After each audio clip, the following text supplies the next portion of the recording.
Friends, आज के हम इस वीडियो में कंटेक्टर में जो बचे पार्ट है यानी कि पार्ट 3 कवर करेंगे। जो बचे हुए हैं ऑलरेडी 2 पार्ट बन चुका है, नेक्स्ट पार्ट यानी कि पार्ट 3 में आज हम इसमें जो बचे हुए हैं उसके बारे में डिटेल्स में मालूम करेंगे। तो ऑलरेडी इलेक्ट्रोन्यूमेटिक और इलेक्ट्रोमैग्नेटिक कंटेक्टर के बारे में डिटेल्स में मालूम हो गया है।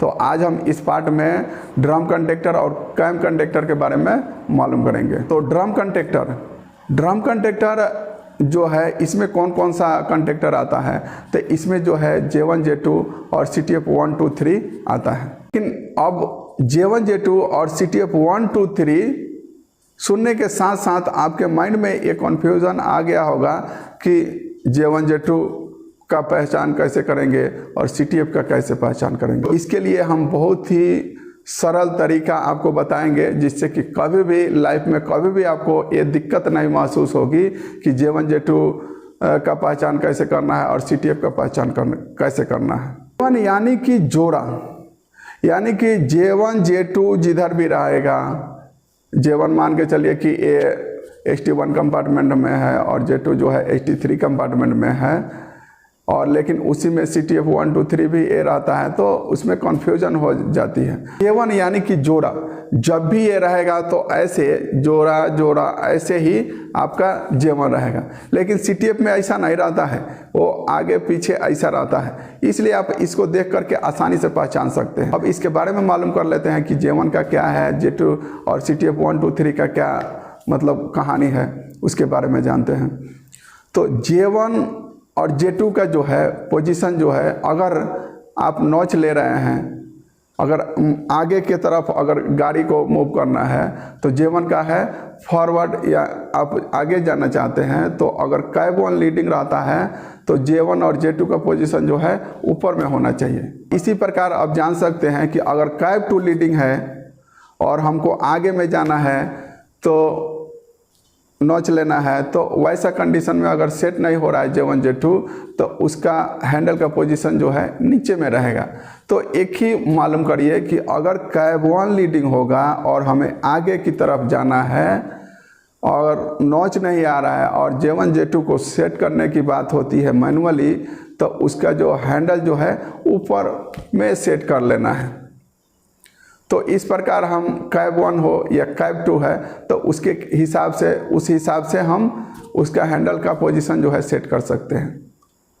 और CTF का क्या कहानी है, उसमें CTF 1 2 3 जो है ट्रैक्शन साइड लेना है, यानी कि ट्रैक्शन लेना है, आगे जाना है, तो वैसा कंडीशन में उसके हैंडल जो पोजीशन होगा ऊपर में ही रहेगा, चाहे वो कैब 1 से यूज करिए चाहे कैब 2 से यूज करिए। और जब हम ब्रेकिंग यूज करेंगे तो उस समय जो है उसका हैंडल का पोजीशन यानी कि CTF 1 2 3 उसका नीचे में डाउन डायरेक्शन में उसका हैंडल रहेगा।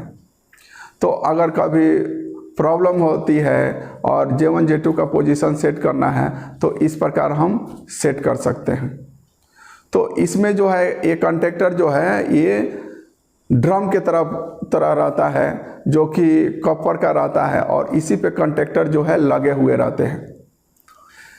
और इसमें क्या है एक्स्ट्रा जानना है कि कोई रेलवे जो है, सभी रेलवे की बात नहीं करते हैं, लेकिन जहाँ पे जिस रेलवे में बीट पैकिंग की ज़रूरत पड़ती है यानी कि बीट पैकिंग करना पड़ता है, तो यही J1 और J2 में हम करते हैं। अब क्यों करते हैं, कैसे, तो हम HMCS के सहायता से जो हम लाइन कंटेक्टर को ओपन करते हैं, यानी कि ट्रैक्शन मोटर में सप्लाई जाने से रोकते हैं, वो पॉजिटिव सप्लाई रहता है।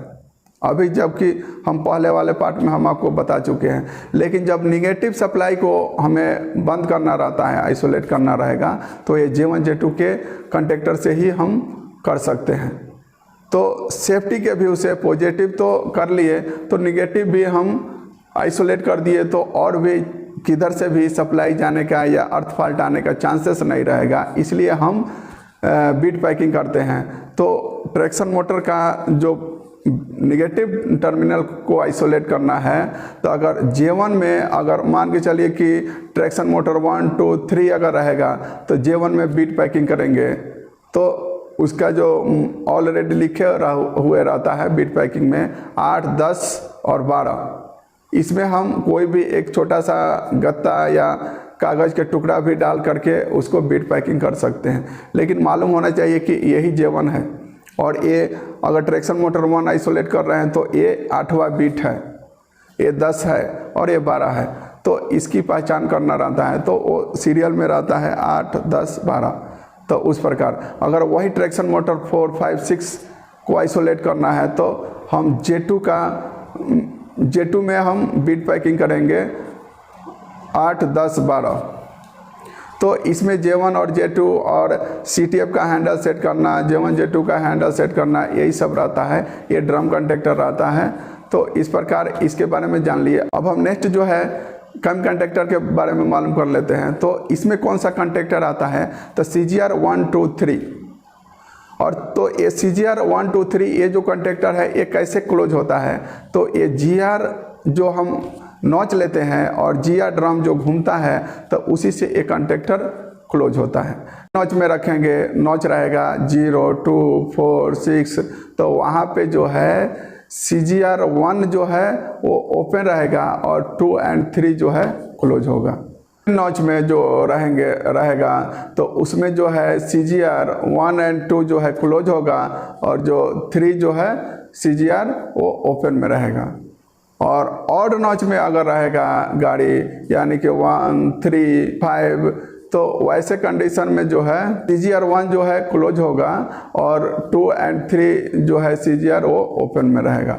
तो इस प्रकार ये जितने भी कंडक्टर है वो कैसे काम करते हैं और उसका काम क्या है, कैसे उसको आइसोलेट करेंगे, सबके बारे में जान लिए। और ये मेरी वीडियो आपको कैसा लगा आप कमेंट करके अवश्य बताएं। और वीडियो अच्छा लगा हो तो वीडियो को लाइक कीजिए और इस प्रकार के और भी वीडियो के लिए हमारे चैनल को सब्सक्राइब कीजिए। फिर मिलेंगे नेक्स्ट वीडियो में किसी नए टॉपिक के साथ। जय हिंद।